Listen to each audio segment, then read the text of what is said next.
Hello, Women in Wellness Tribe. Welcome to our podcast. I'm Dr. Sonya Jensen with Dr. Caitlin Zazowski and Dr. Mindy Phelps. I had to pause there for a moment. I was going to say Peterson. So we are very excited today. We are going to be talking to you about something that the three of us have been practicing now for a while, and it is the four-letter F word. Fast. Woohoo! Yay! So we get lots of different questions, especially from women, about why we would even think about fasting. Those of you that have been pregnant or have nursed before are probably looking at us saying, why on earth would you do such a thing? But we are here to tell you that it works. It works on so many different levels, and there's so many different ways of doing it, and it's not all or nothing, right? There's steps that you can take to get your body ready, which is what I did. It took me a while to really adapt to this whole fasting thing, but now I really see the benefit of it. So we're here to talk to you about all those great things. So Dr. Mindy, why don't we talk to you a little bit first? I know in your group you do a monthly fast. Maybe talk about the different kinds of fast you've introduced to your group. Yeah, and I also think, the three of us have talked about this. What I'd love to make sure that we really emphasize is how it differs for men versus women, because I think there is definitely something that we need to take into consideration as women when we fast that men just don't tend to have to think about. Plus, I think men actually fast really easy, and it's nothing's that simple for our complicated bodies. So no, we're complicated beings. Yes. Yeah. So what I do is I do a 5-day fast once a month in my Resetter group on Facebook. And my idea behind it was really basically built off of the idea that Walter Longo had studied down out of the University of Southern California, which was he took a 3-month period and he took people with both type 1 and type 2. I think they were both types of diabetes. And he fasted them using a low calorie. So he calls it fast mimicking. And he wanted to see what it would do for stem cell production if he did 5 days a month. And after 3 months, he started to see the pancreas cells actually start to regenerate. Mm-hmm. And when I saw that study, I was like, okay, wait, this is really cool. What if we took with a group of people, everybody committed to some version of fasting for 5 days every month? What could we do could we prevent cancer? Could we get people healing that were stuck and they weren't able to heal? What's the ramifications of a group of people doing it for 5 days every month? Mm-hmm. So that was kind of how I started with the 5 days. That's sort of my vision behind it. And then I think, and I'm curious your guys' opinion on this, I agree with what you said, is you just can't jump into a water fast. You can't even jump into a 24-hour fast. You really need to step it out. So I wanted to create a platform where people could start with intermittent fasting, then they could go to like dinner to dinner, and then they could try fast mimicking, and then they could go to water. Yeah, and absolutely. I wanted to create a platform where people could really step that out. So, and it's been great. I mean, isn't that what you guys recommend? Dr. Caitlin, would you say the same thing? Like really stepping it out?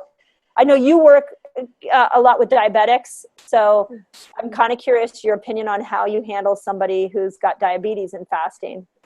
Yeah, so we do work a lot with diabetics, autoimmune, a lot of women with autoimmune, thyroid especially. And the big thing that I tell every single person, diabetic or not, there's this misconception out there that we need to eat every 2 hours to keep our blood sugar stable, especially for diabetics. And that couldn't be further from the truth. That is so, so, so wrong.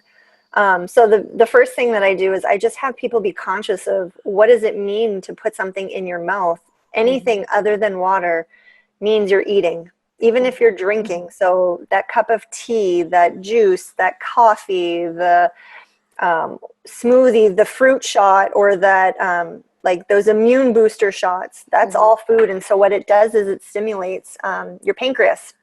And every time your pancreas is stimulated, really that's the problem. And that's what causes type 2 diabetics or drives up blood sugar in type 2 diabetics. So I tell people all the time, let's just start by taking out those snackings. I want you just to eat, not just, but eat 3 meals a day. You're not going to eat less. You're just not eating as often. And then in between, drink your water.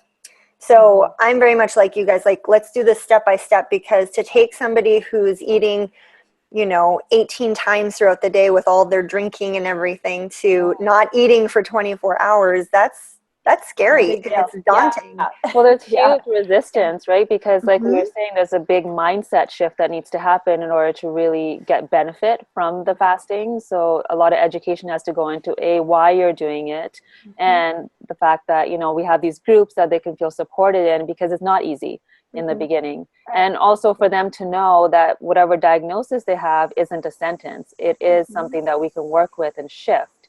And this is just one of the tools that we use to do that. Well, and that's just it. Every single person can fast. Now, granted, there's certain times during life that we shouldn't be doing it, like pregnancy. We got to be really careful about that. Or nursing. And That's when the insatiable hunger is there. And children, we really shouldn't be fasting children. Now, we also shouldn't be forcing kids to eat, though, either. So we just got to be conscious of how we do it. But what do you guys hear is the biggest blocks or the biggest concerns that people have when you bring up that 4-letter F word? Well, I think for some, they're like, well, I exercise. And I'm like, yeah, so do I. That's usually my first answer. I'm like, that's great. That's fantastic. Well, I think they think it's that old model of calories in, calories out. So I think everyone's really stuck on that model. So they think, well, I'm working out, I'm working really hard. I need calories right after I work out in order to replenish myself. So I think getting them out of that mindset, that would be one of the top 5, I would say, kind of shocking things that happen. I think it's fear. I think, one of the things that I've seen with my patients is that there becomes this moment. I'm sure you guys get the same thing because we all are getting very complicated cases. But there's this moment where fasting, what it does is it reveals your relationship to food. And calorie counting doesn't do that. Like, there's nothing that will be a mirror with your relationship to food as fasting.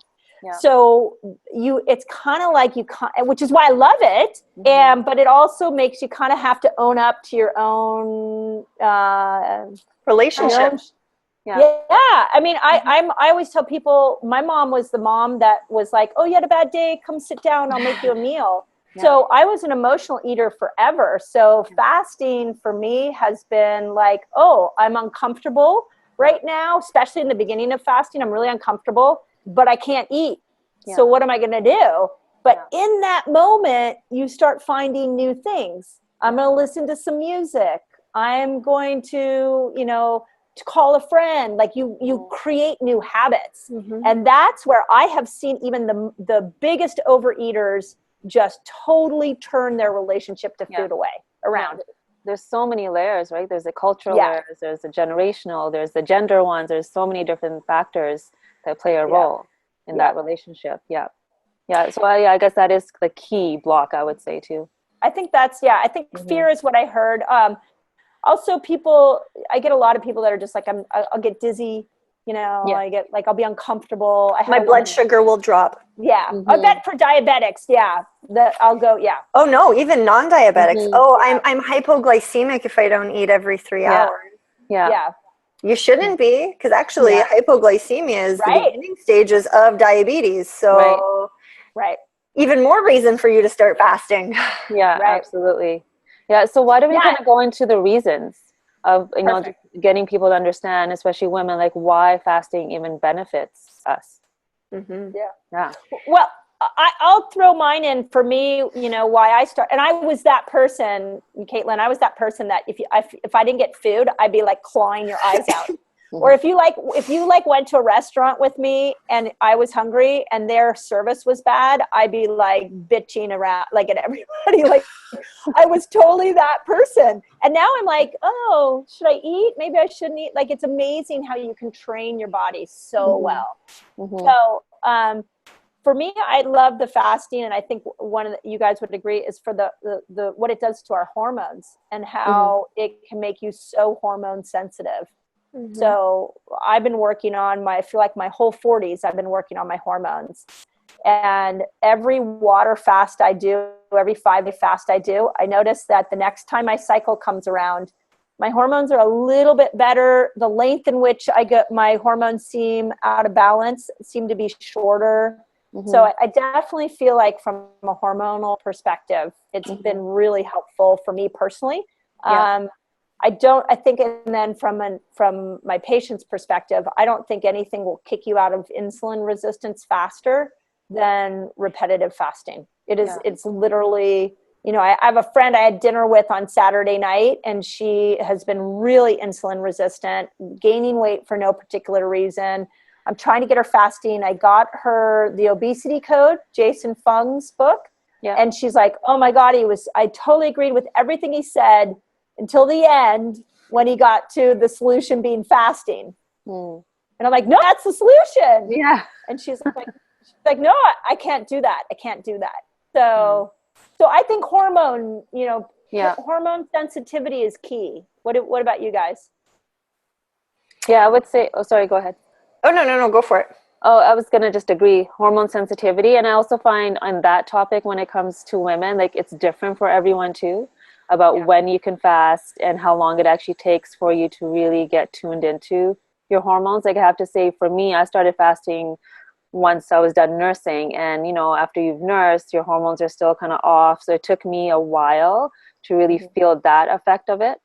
But definitely for me, energy was the big thing, because I was getting that brain fog, that post-pregnancy brain fog and all that. So energy, brain fog lifted. And those are just like the little things. But when you look at the bigger picture, we're killing off our bad cells. Like who doesn't want to do that? Right. Yeah. Right. I'm curious, but hold on, Caitlin, we keep cutting you off. I'm so sorry. But I want to come back to nursing and fasting because I get that question all the time. Oh, yeah. And so let's make sure we address that at some point too. Yeah, absolutely. But Dr. Nursing, Caitlin, pregnancy, those are big topics. Yeah. For me, what I found every time that I do a block fast, so like you guys, I practice intermittent fasting on a regular basis. And my husband and I tend to follow the 5-1-1, give or take, weekly. And so we'll talk more about what the 5-1-1 means. You don't have to know what that is right now. But I find that my sleep is amazing. After I fast. I have the best sleep. I fall asleep, I stay asleep, and I feel so refreshed when I wake up in the morning. Better than, just busting my butt working out, trying to get that fatigue to be enough to knock you out throughout the night. Fasting will help you with sleep and energy like no tomorrow. And like Dr. Sonya said, brain fog, that's a huge one. When I start to feel sluggish, and things just aren't flowing and coming to me, I'll definitely do a couple-day water fast, and everything is super clear, and you can pull those words like this. So I did an interesting experiment in January. I was giving a presentation to my patients, and it was on aging and what you can do to slow the aging process down. And there's so much research about fasting on that. So I did a 5-day water fast so that the 5th day was when I gave the presentation for that exact point, Dr. Caitlin, which was I wanted to show people, this is what it looks like 5 days with no food. Do I look like I'm dying? Because I think that's back to your question, Dr. Sonya, which is people think you're going to be in bed, dead after 5 days. And it's the exact opposite. I'm going to have no energy. I'm not going to be able to think straight. I won't be able to take care of my family or do my job, or total opposite. Now, granted, that might not be how you feel the very first time you fast. But you got to work up, because I'm sure you guys will agree. Every time I fast, I feel different and better. And it's a different kind of better. It's not the same feeling every time. Right. Would you guys agree? Yeah, absolutely. My first time, day 2, I thought I was going to die. And like I said, it was right like a month after I finished nursing. I was like, what is this? But I pulled through and it was good. But the second time I did it, I was like, oh, this is so different. It's so much better and so much easier. I mean, there are still challenges. Don't get me wrong there. I think our mind always tries to come in and play tricks on us, but it was so much easier. And we talked about the build up too. Like, so I did intermittent fasting up to that point, and I introduced 24-hour fast. So for me now, partial fasting is like piece of cake. Partial fasting is super easy, I think. It really, it's the easiest of them all, in my opinion. So why don't let's talk about the different types and why you would do each one. I think that could be really helpful for people. Yeah. So Dr. Sonya, what do you start them off with? I do what you do. I take the snacks away and make sure that they're just drinking water in between, and then I will shorten the windows. So if, say, they're used to eating, like some people are eating at like 6:37 in the morning. So I'll ask them to push that as far as we can, even if it's just 8 in the beginning, and then the evening, cut them off at 6. And depending on lifestyles too, some people eat later in the day, some people eat in the morning. So I kind of look at that, but I do kind of shorten the window. And I find just within a week of them doing that, they're like, oh, that was easy. Let's try an even shorter window. So I take baby steps there. And then once they get a hang of that, then I'll introduce the 24-hour fast once a week. So kind of like the 5-1-1 that you were referring to, Dr. Caitlin. We'll start doing that. And then I'll plant the seeds of like, okay, so when we're ready, let's do a partial.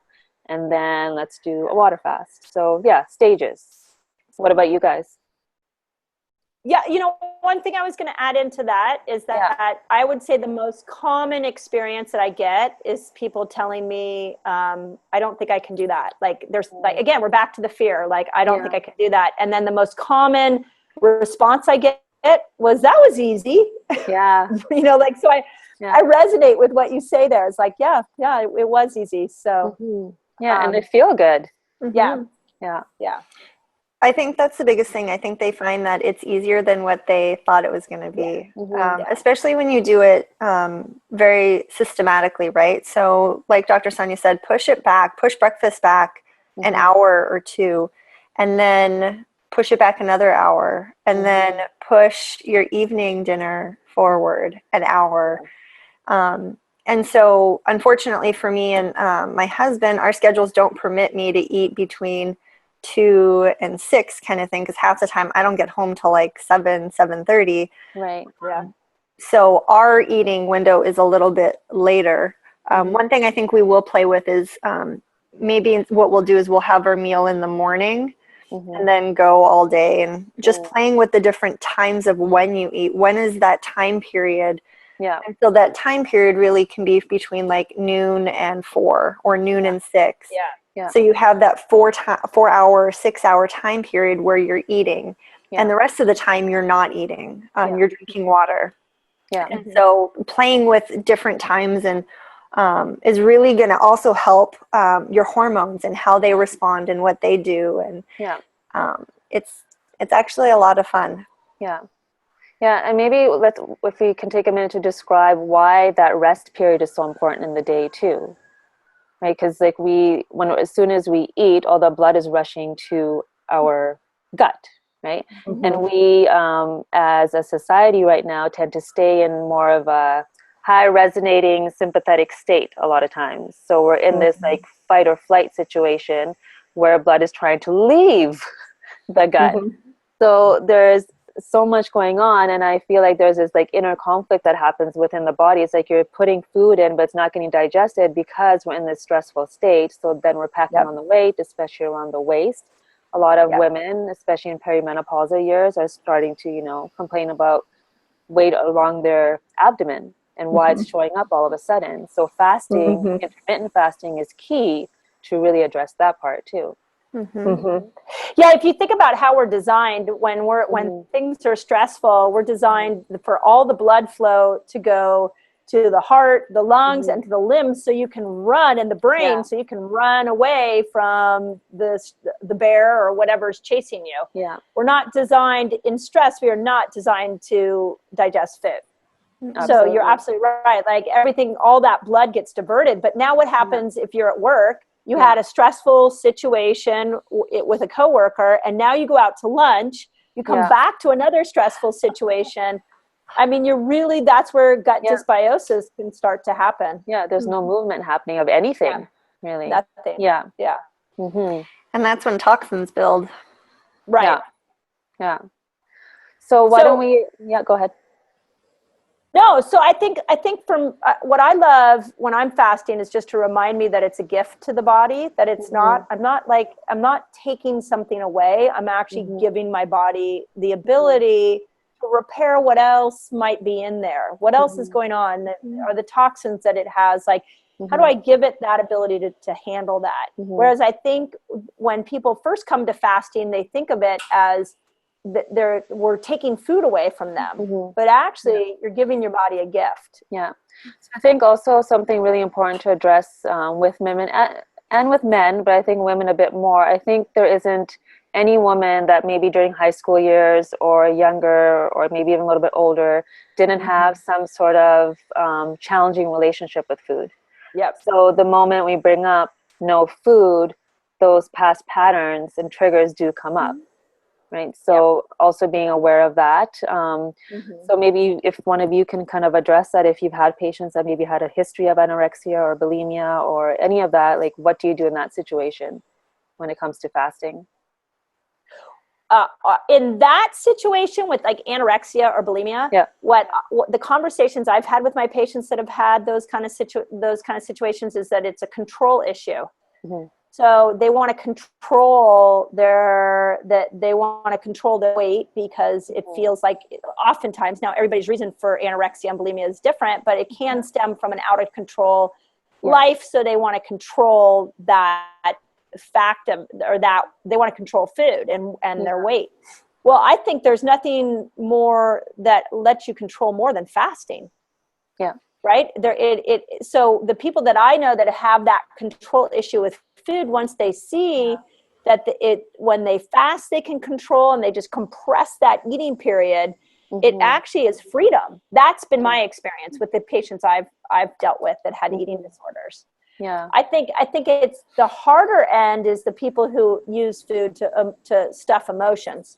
That's the area that's a little bit harder. You got to think, that's why I think you have to come up with you have to create new patterns for soothing yourself.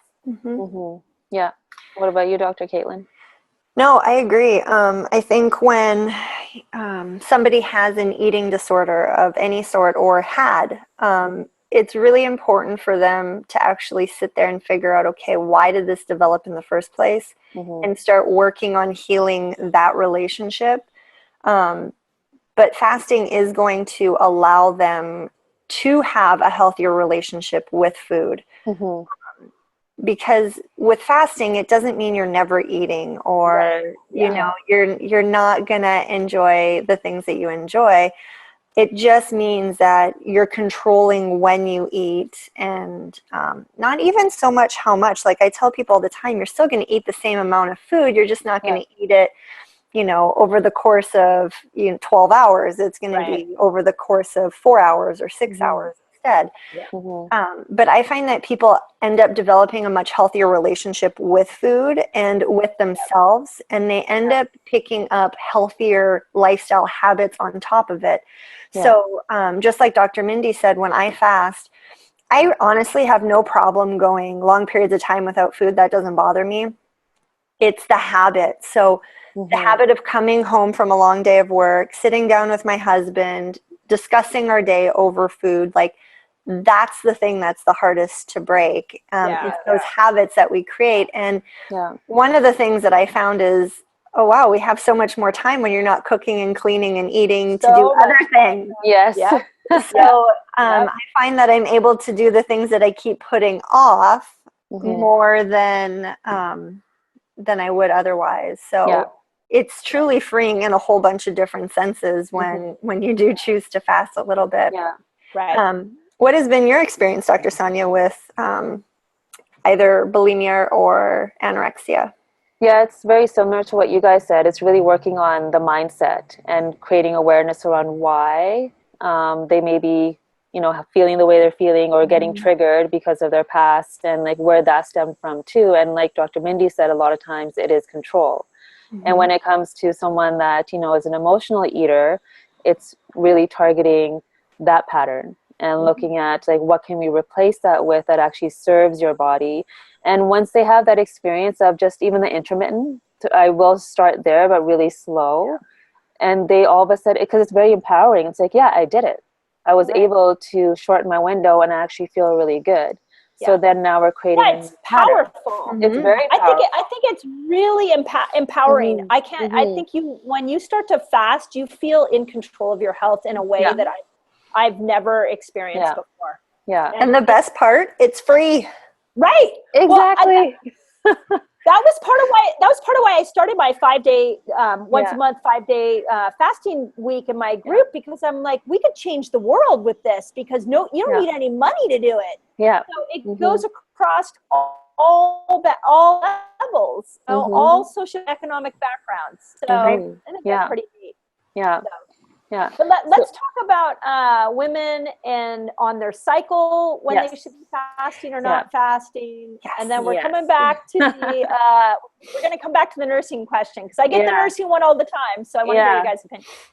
Yeah. So for me, with the hormones, I actually experimented of like when I could do more fasting and when I needed to carb load. And what I found is leading up to my cycle, that's when I actually needed more carbs. Yeah. So I needed to carb load, but as soon as my period came and right after, those are the times where fasting is not an issue.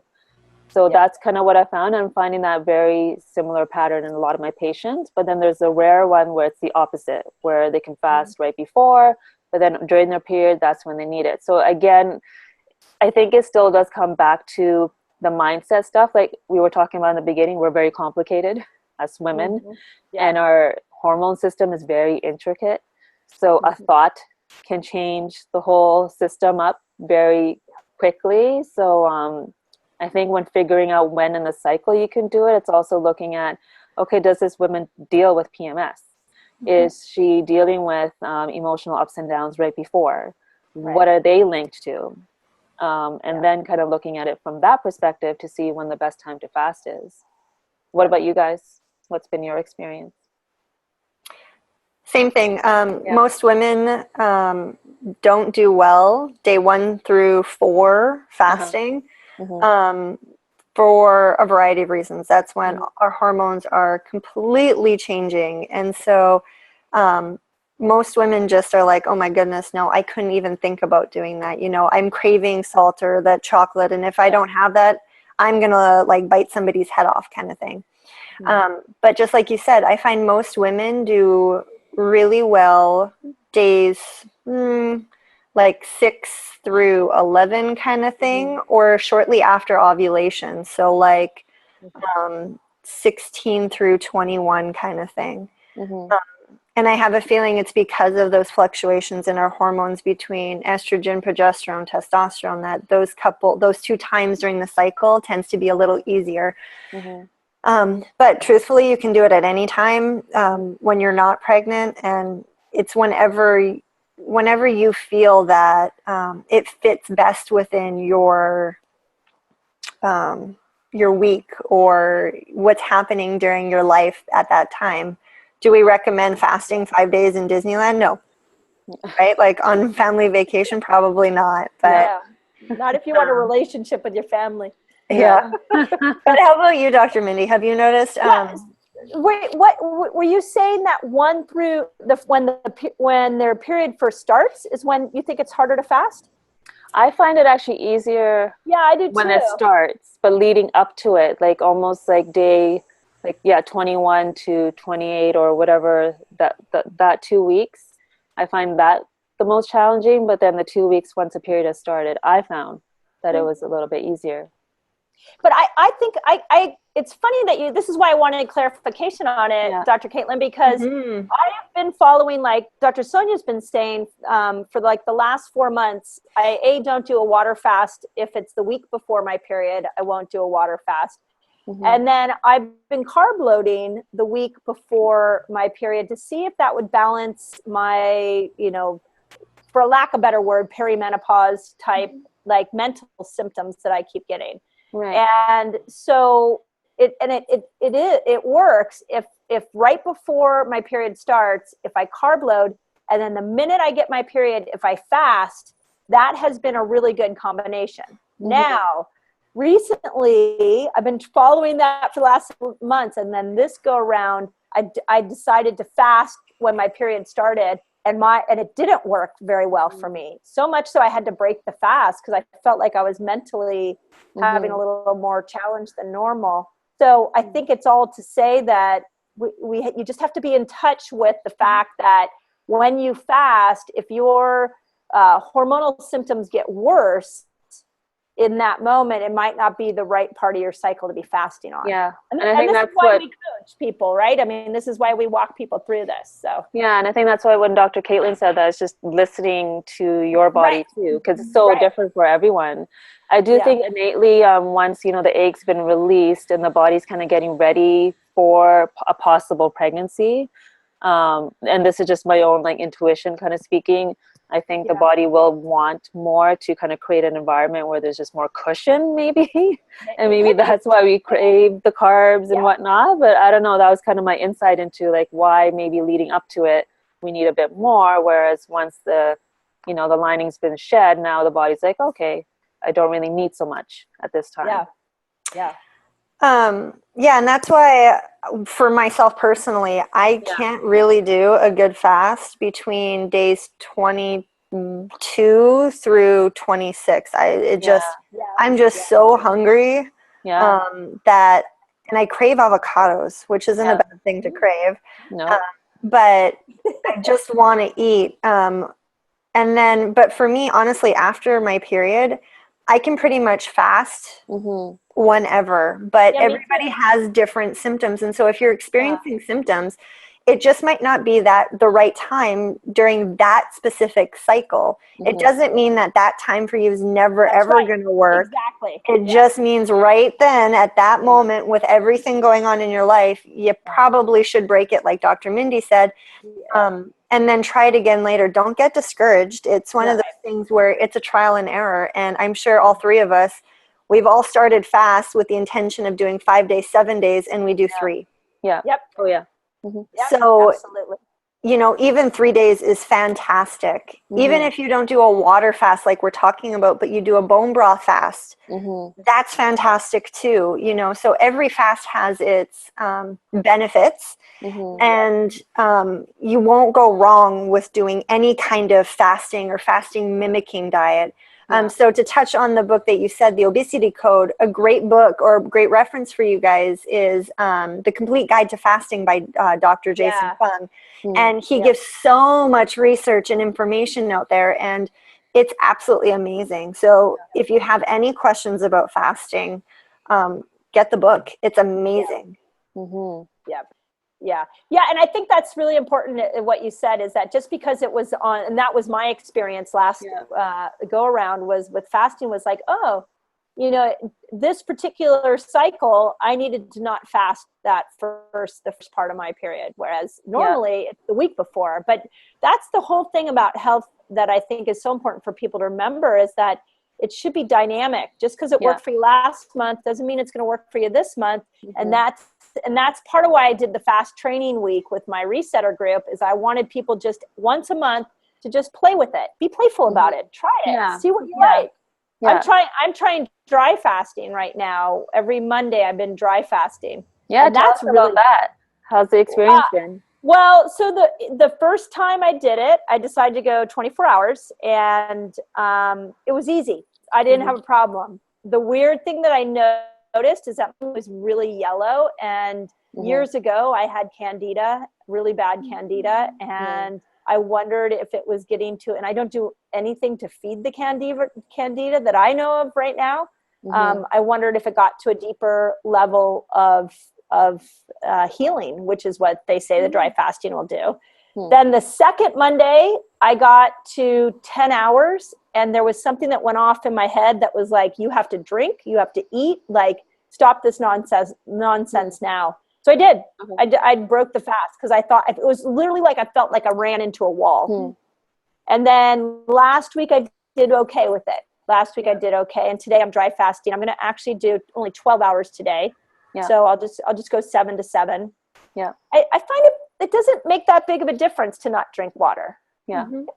And I think it's Let's make sure that people understand, though, that you Yeah, right. should be doing extended dry fast, no. especially not being under the supervision of a doctor. Yes. Especially if you Yes. have any kind of condition, like any diagnosed disease or anything like that. So we are not promoting extended 24-hour dry fast or anything like that. And we're also not promoting extended fasting unsupervised if you have any kind of conditions. So let's just be real clear. You got to be careful and safe when you do these things, but they are so powerful. Yeah. And just to add to that, before you go on, was I'm in the process of writing a blog post on dry fasting. So I've been researching a bunch on it.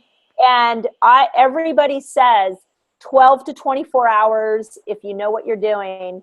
But if you're going to go more than 24 hours, like there literally are clinics where people will like take you in and like you can like go on a spa retreat, a spa vacation where you dry fast. But I wouldn't, even for my patients that I'm coaching, I would never have them go more than 24. So I think that's a really important point. Yeah, makes sense. I was going to ask you guys to. I know you had. You had a thought. I'm sorry. Oh no. Let's touch back. Let's go back to the nursing and fasting. And pregnancy and fasting. So what do you guys tell people who are pregnant who want to fast? Because it's going to make their pregnancy better. It's going to make them healthier, which will make the baby healthier. You know, whatever it may be. What do you guys tell those individuals? I say no. I say no. Nope. Don't do it. No. No. And to be honest, I actually haven't had anyone that's wanted to fast during a pregnancy yet. So no one's really questioned that. And just my own personal experience of pregnancy, thinking back, would I have fasted? No. No. Yeah. Agreed. Big NO. I think if you were to narrow your eating window, so you're not eating all day every day, that's totally fine. But absolutely. To go and block fast during pregnancy, I would say no. Yeah, and that's what I meant with the intermittent. I mean, like the window could be shorter and whatnot, but just not the block fasting. I think the other important piece to realize is that look at fasting like a detoxifier. So if you wouldn't take detox supplements while you're pregnant, you wouldn't fast because your body's going to naturally push some toxins out.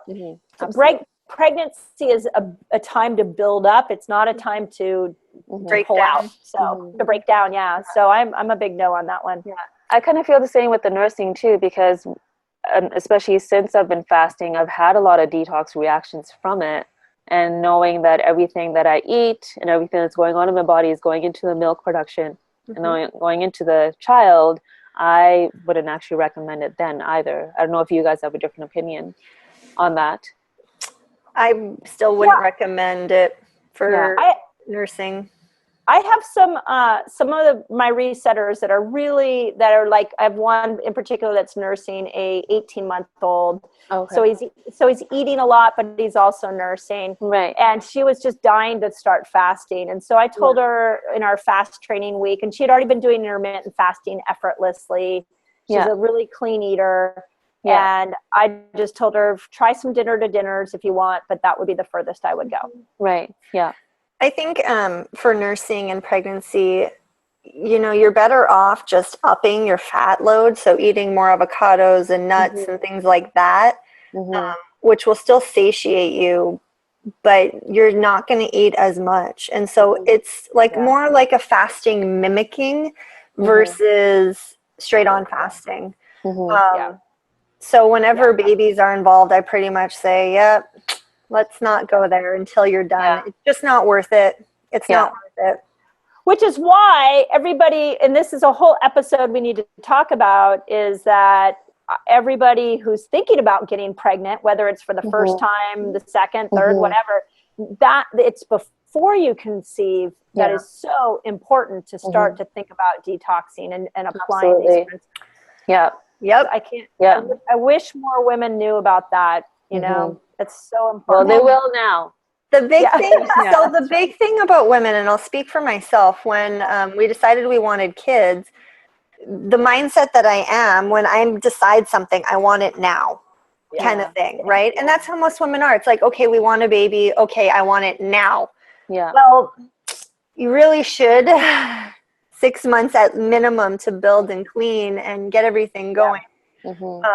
Otherwise, one, it can take a lot longer, and two, then you're dealing with a lot of other things going on. So with my hormones being kind of all over the place, but according to the medical model, everything's fine, everything's perfect. Right. Fasting has really, really helped me with leveling out my hormones, and I'm noticing my basal body temperature is staying higher longer than it was before. And so just doing these things, it really helps to rebalance. It does. Because I'm doing some other estrogen and some detoxing things, I'm not fasting as much because I'm taking a bunch of supplements to help clear and balance and clean. Because you really shouldn't take supplements when you're doing like a block fast. Yeah. After 3 months, I'm going to go back and do another 5-day block fast just because it really resets everything. So, you know, time and a place, but start somewhere. Absolutely. And I would absolutely agree about the hormone resetting, that's the biggest thing that I've seen with with the fasting, is that it's just balances hormones out. And I think what's so miraculous about it is that we are not taught to trust our bodies anymore. Right.